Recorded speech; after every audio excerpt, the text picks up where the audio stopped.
Today, we look at 2 cases where ghosts helped solve their own murders. First off, we head to Australia, where a man who's gone missing may have left the ultimate clue. And then we travel back to the United States to meet a grieving mother who prays every single night that the spirit of her daughter will give her a message. And then one night, her daughter arrived. Today on Dead Rabbit Radio.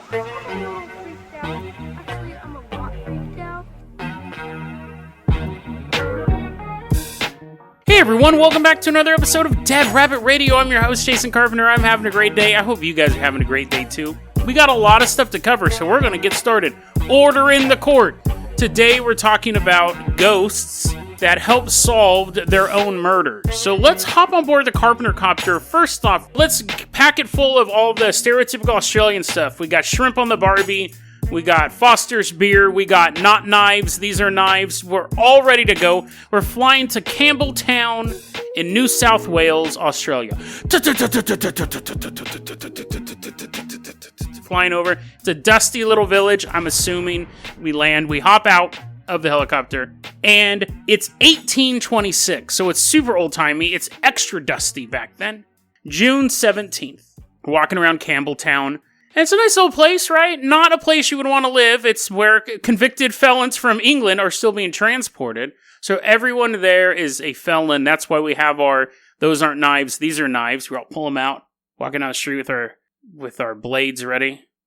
No one's going to mess with us. Although the helicopter currently they're currently scuttling the helicopter, taking everything they can carry. We go in a local saloon, and there we meet George Worrell. Hey, George, what's up? He's like, hey, guys, have a seat. You can have any drink you want as long as you pay for it. That's how bars normally work, right? So we're like, okay, fine. Now, George is friends with Frederick Fisher. They actually both were convicts from England, but had served their time in Australia. And Frederick was like, you know what? I own some property here, but I'm done. I got my farm, but I don't like it. It's gross. It's dusty. There's like snakes everywhere. A helicopter landed in the middle of my farm, destroyed my crops for the season. I'm out. I'm going to go back to England. George's like, well, okay, but what about all your property? Like, you built this. And he's like, oh, well, yeah. But here, I'll give you a will. Here you go. I'll sign this. And now you own all my property. I'll give you power of attorney too. Whatever. I'm out. So he leaves. And George Worrell's like, okay. Takes the property. October 1826. 4 months later. John Farley runs into the hotel. We've been sitting at those exact same tables, drinking the exact same beverage for 4 months. Trapped in our own personal hell. John Farley runs in. Guys, oh my god, you won't believe what happened. Oh my god. Sounds like you're having an orgasm, John. He's like, no, just the person who's making my voice. It's making it sound weird is all. John's like, not having an orgasm. I saw a ghost! And at that point, we reanimate. We were frozen in suspended animation for 4 months. We turn around. I saw a ghost out at the bridge.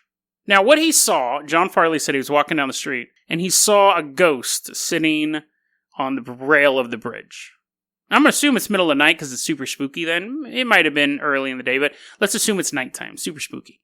And he's walking down the super spooky bridge. He's walking, and he sees this ghost sitting on the rail.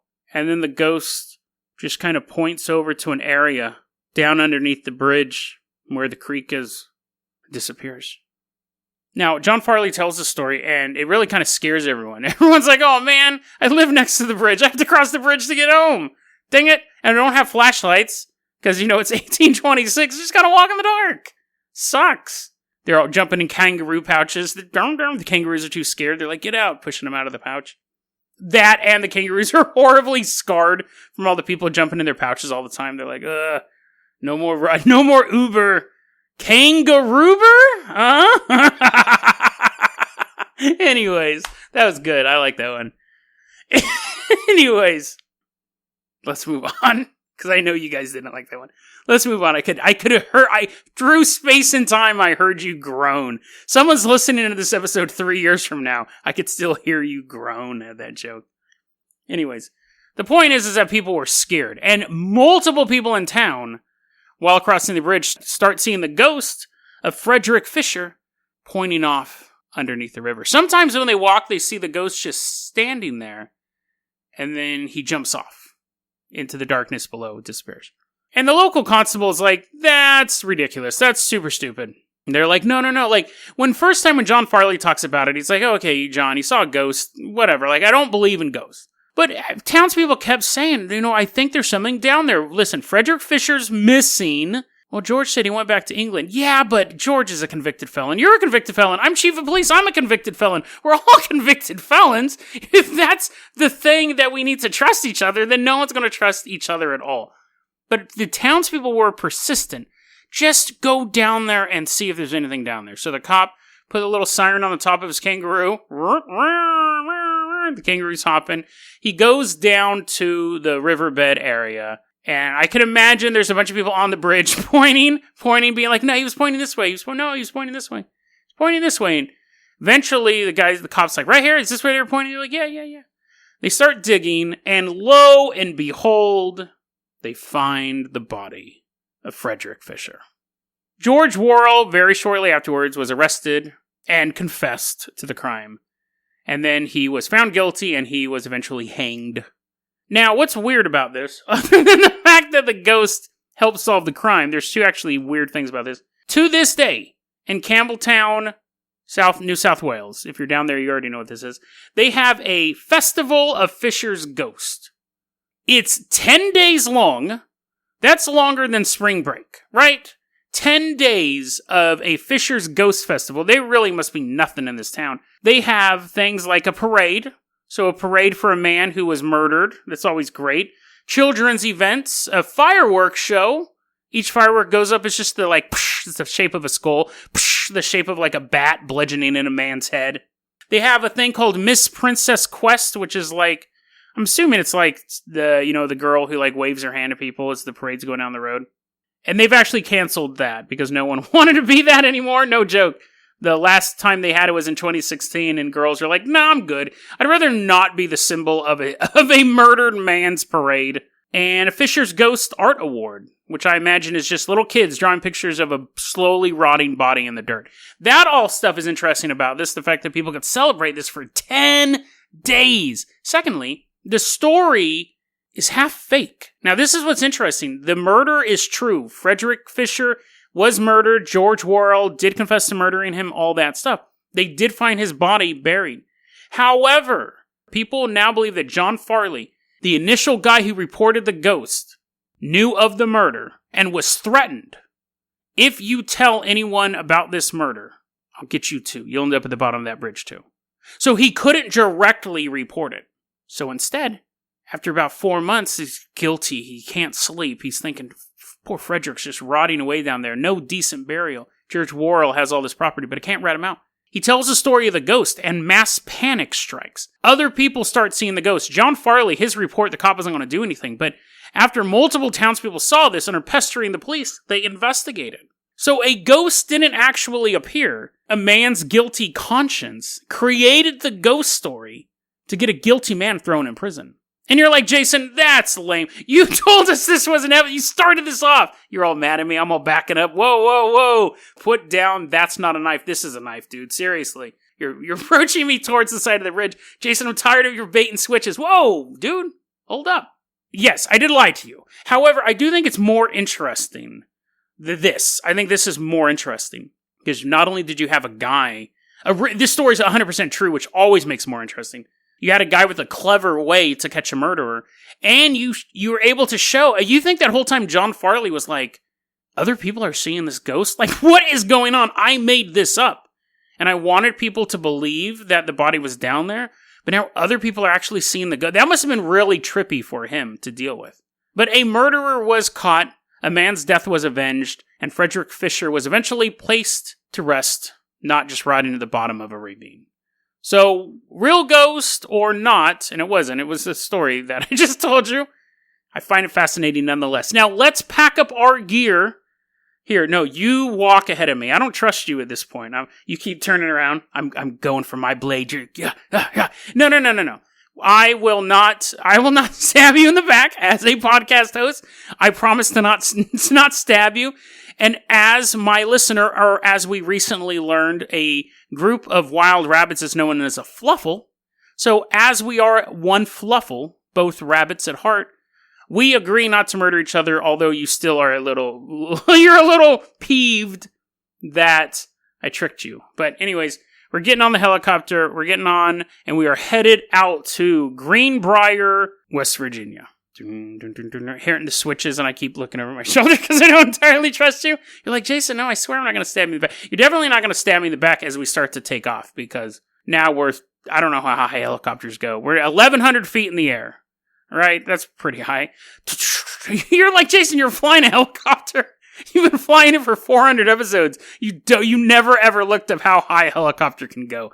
Great job, pilot. Great. Now you're not going to stab me. You're just being really sarcastic and kind of mean. Okay, guys? The little teardrop flies from me. We're flying to Greenbrier, West Virginia. The year is 1897. And there we're going to meet Mary Jane Hester. She's a grieving mother who's currently sitting in court. And a defense lawyer is kind of pacing back and forth in front of her. Now, luckily, we have some interesting court documents. This is 100% a true story. We have some really interesting court documents from all of this stuff. So we actually have a transcript of this. The defense lawyer asks her, "Are you telling the court that your daughter came to you in a dream?" And she says, quote, "It was no dream. She came back and told me that he was mad that she didn't have no meat cooked for supper. She came 4 times and 4 nights. But the second night she told me that her neck was squeezed off at the first joint, and it was just as she told me." Defense lawyer walks a little bit closer. Quote, "And was this not a dream founded upon your distressed condition of mind, Mary Jane?" "No, sir. It was no dream, for I was as awake as I ever was. She wore the very dress that she was killed in, and when she went to leave me, she turned her head completely around and looked at me like she wanted me to know all about it." And jury's like, super spooky. One of the jurors puts a blanket over his head. Let's go back in time a bit. Mary Jane had a daughter named Elva Zona Hester. And Zona became a mother herself, an unmarried mother, at age 22. Well, we're talking 1897, so not a good time to be a unwed mother. Mary Jane's making the best of it. They're doing what they can do in this little town in West Virginia. And eventually a blacksmith comes to town. He seems to be a pretty cool dude. All the ladies want him. All the men want to be him. And everyone who needs blacksmithing or blacksmith supplies have to go to him because he's the dude in town. His name is Edward Shue, but he goes by the nickname Trout. So, you're cool when you can pull off a nickname of a big old ugly fish and people are like, "Hey, what's up, Trout?" Within a month, these two are married. Whirlwind romance. 3 months later, it's January 24th, 1897, and Trout's ching, ching, ching, working at the blacksmith, hitting that metal against other metal that's like hot and forming it into something. And he's like, "You, little boy person who works at my shop." "Yes, Mr. Trout." "Go home and fetch some eggs. You guys want eggs?" Everyone's like, yeah, eggs on me. They were like planning on putting eggs on the anvil, cooking them on the anvil. They're like, tastes like solder. So anyways, the kid goes home to his house to pick up some eggs. Kid's like, "Yeah, I'm gonna go get some eggs." And he goes in the house. Hello? Apparently they live in the Grand Canyon. Little boy's walking around. "I'm sent here by Mr. Trout to get some eggs." "Huh? Mama Trout, you got..." He gasps. And there at the bottom of the stairs lies the broken body of Zona Hester. The little boy lets Trout know. Authorities get called. When the police get there, Trout's already at home. He's besides himself. He's absolutely grieving about what happened. Sobbing. He washed his wife's body down. Put on her favorite dress with a really, really high neck. Really holds that neck in place, didn't it, Trout? Really got that turtleneck on. Put that on, that dress. He's like, "Oh, you know what she always loved? She always loved this scarf. Oh, yes, she did. And let me wrap this scarf around her neck." And everyone in town, well, I shouldn't say everyone in town, but a lot of people in town are kind of suspicious because normally the job of preparing the dead, like washing the body down, putting it in nice clothes. It's women work, right? Men don't do that. Men work with their hands. Well, that takes hands. Women don't do it with their feet. But, like men like lift up trees and like smash iron with their bare hands and make swords. Let the women put the clothes on. So they thought it was a little weird that Trout was doing this, but some people go, maybe he's just grieving. And maybe she really did like that scarf wrapped super tight around her neck. Maybe she'd enjoyed it. She had currently been treated by the local doctor, who was actually the guy who was coming to check the body out. And when the doctor gets there, she had been being treated by the doctor for, quote, female trouble. And then her cause of death, decided by the same doctor, was first listed as everlasting faint. Oh, my stars. There was no handsome man there to catch her. She falls down, she dies. Then, that condition, cause of death, was changed to childbirth, which was interesting in town because not many people thought she was pregnant. Her mom especially. Mary Jane hadn't heard anything about her daughter being pregnant, but the doctor was like, nope. She came down with a case of the kids. She came down with a case of kids in the belly, and it killed her. Delicate woman. She died because she had a little baby in her. People are like, that's not really how it works. You know where babies come from, right? And doctor's like, nope, I do not. Now, every time they had to like do something with the body, Trout was always there. They're like, okay, let's move the body. He's like, okay, here, I'll stand by and sob really loudly right in your ear so you can't think. They take her down to the funeral home, crying like tears are actually falling on the coroner's face. Get off of me. Cops go to, like, look at the body. They think it's a little weird, Again, people don't normally just fall over dead due to child.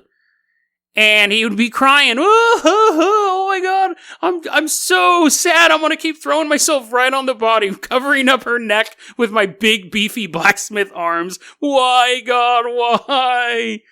Anyways, but again, they have he was at the blacksmith's place, right? He's acting suspicious, but he was at work. Wife just falls down. Her mom, though, is like, this dude is not right.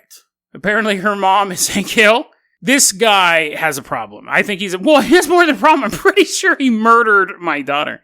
And she prayed every single... This is sad. Like, I can imagine the grief. Actually, no, I can't imagine the grief that a parent would go through. That's really like... I used to say I don't have kids because I couldn't afford them. I don't have kids because I couldn't imagine losing them. That seems like that'd be the most awful thing in the world. I can't even comprehend that. That actually keeps me... My fear of losing a child keeps me from wanting a child. It's pretty sad to live in a state of fear like that. But, whatever. So anyways, I got bigger things to worry about. So, the coming of zombie apocalypse for one. So, the Mary Jane is sobbing every night. And she prays every night, daughter, come back to me. And tell me what happened. Please come back to me. 4 weeks later, mom's asleep in bed. Daughter floats into her room.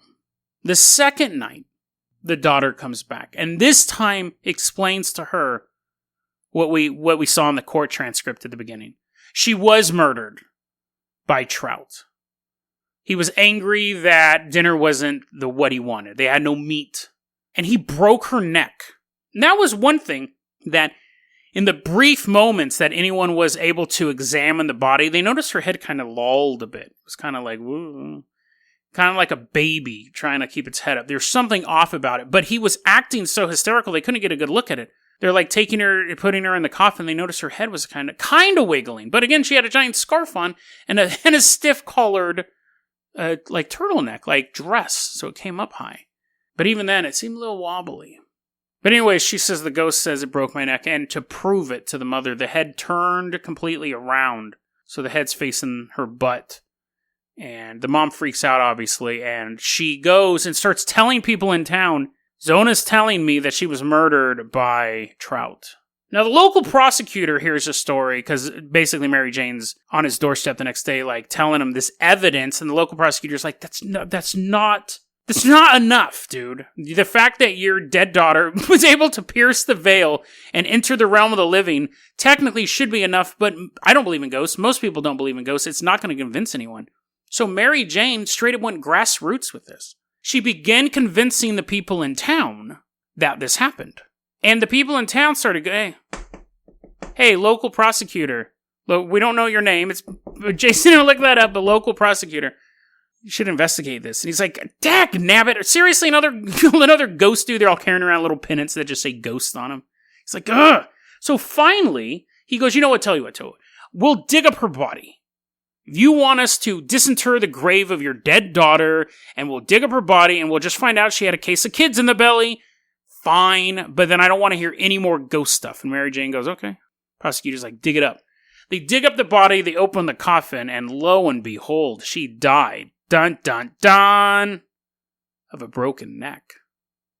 Trout is arrested. They begin investigating him. She was actually his third marriage. First wife divorced him. Second wife mysteriously died. And then you had Zona die as well. He had bragged to people he wanted a total of 7 wives eventually. So who knows what type of weirdness this guy was up to, but the prosecutor refuses to bring up the ghost story during the trial. He thinks it's stupid, and he thinks the jury won't believe it. Given the fact that his previous wife had passed away, given the fact that he had talked about having multiple wives, given the fact that people didn't think he was that great of a guy to begin with, like, yeah, he was kind of cool, but people thought he was kind of scummy. The fact that the wife's neck was broken, and it wasn't like broken falling down the stairs. When they looked at it, it was broken like 2 strong hands of a blacksmith throttled a woman until her neck snapped. It wasn't a broken neck accident. It looked like it was compressed and broken with force being delivered by somebody. The defense lawyer, though, was 100% ghost on this. The defense lawyer was Team Ghost. He had his own pennant. And he brought up the ghost any chance he could get because he believed that this whole thing was stupid. And their key point of evidence, the reason why they dug the body up in the first place, was a ghost story that a mom told. And when it came time for the jury to decide, everyone was on pins and needles. Who would win? And I think you could tell from really the opening of the story, which was murder solved by ghosts.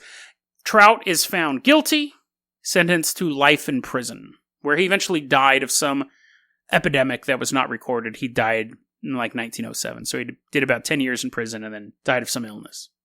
Now, was she visited by the ghost of her daughter? It is interesting that the ghost was able to rotate its neck all the way around and said, I was strangled, and this is why I was strangled, my neck was broken. And when they pulled the body up, the neck was broken. So that is an interesting notion here, right?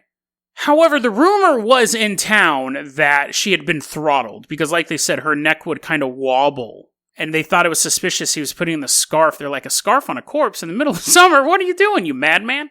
No, they thought it was weird that she had all of this stuff to kind of hold her neck up and it was still wobbling. So the rumor was already that she must have not just fallen down, that she must have had her neck broken.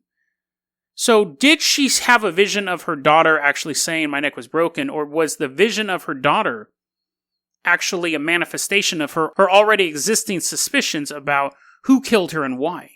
Well, there's an interesting end to this story. I find this absolutely fascinating, and I wish I could take credit for this.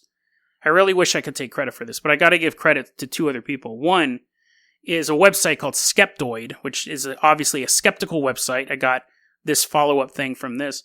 And then there was an author named Katie Letcher-Lyle, who wrote a book called The Man Who Wanted 7 Wives, The Greenbrier Ghost and the Famous Murder Mystery of 1897. And she basically wrote a dramatic version of this story. This is amazing. So, in the newspaper when Zona's death was reported, so Zona's body is found, case of the kids. When that article is printed in the newspaper, a grieving mother, Mary Jane, is reading that newspaper. I mean, you would want to see what people were saying about that. You were hoping she'd open up the newspaper and it would say, young woman murdered, man on the run, we're going to catch him, and all this stuff. It's a pretty big headline, but she was thinking that. You're going to read that article, right? I remember I had a relative actually murder somebody, and I remember reading the article. It's very surreal experience. I'll tell that on a future episode, maybe. It's kind of personal. Sorry. She's reading this article, though, and she's on the front page is an article about her daughter's death. And also on the front page is an article called A Ghost Story. This is a portion of this article, actually taken from January 28th, 1897, from this newspaper. Quote, one of the most famous murder cases in Australia was discovered by the ghost of the murdered man sitting on the rail of a dam, into which his body had been thrown. Numberless people saw it, and the crime was duly brought home. Years after, a dying man making his confession said he invented the ghost. He witnessed the crime, but was threatened with death if he divulged it as he wished to. And the only way he saw out of the impasse was to affect to see the ghost where the body would be found. As soon as he started the story, such is the power of nervousness that numerous other people began to see it, until its fame reached such dimensions that a search was made and the body found, and the murderers brought to justice. So, this is the theory now, and this was the theory that Katie put forth in her book, that Mary Jane truly believed that Trout had killed her daughter, and that grieving mother finds that little death notice in the newspaper. And on that same page is a story about a man who almost 70 years ago, who knew about a murder and used a story to prove it. And so people believe that Mary Jane read that article and thought, this is perfect. I can do this too. And then after 4 weeks, she comes forward, walks up to the local prosecutor and says, the ghost of my daughter's been visiting me. And she does the same thing that happens in this story. She talks to other people, uses the power of the people. And this, I find that, talk about serendipitous. Because if the mother hadn't come up with, and you're like, Jason, now I get it. You made up this story, didn't have a ghost solving a murder either. But you get what I mean, how this is far more fascinating, I think, than the ghost angle. The first one, you have a guy trying to have a murderer face justice. And this one, you have what are the odds that that article was published on the same day that Mary Jane would be reading that newspaper? If it had been printed a day before or a day after, the day before she was grieving the loss of her daughter. The day after, would she even be thinking about picking up the newspaper? She picked up the newspaper. That article was in the newspaper the one day she was guaranteed to read it. And it gave her a blueprint to catch a murderer, because he did murder her. Her neck was snapped with hands. Fascinating, fascinating story. Both of them don't involve ghosts as the main clue giver, but use ghosts as a wedge to make sure the wheels of justice turn a little more quicker and in the right direction. Ghosts may not be real, but their effect on the human psyche definitely is. People can tell a ghost story, and it will make a hallway, or a bathroom, or a stretch of road seem a little more creepy. But it's interesting that people can also use ghosts for justice. I don't know if that would make a cool superpower, but it's definitely one way to fight crime. DeadRabbitRadio@gmail.com is going to be our email address. You can also hit us up at Facebook.com/DeadRabbitRadio. Twitter is @DeadRabbitRadio. Dead Rabbit Radio is the daily paranormal conspiracy and true crime podcast. You don't have to listen to it every day, but I'm glad you listened to it today. Have a great one, guys.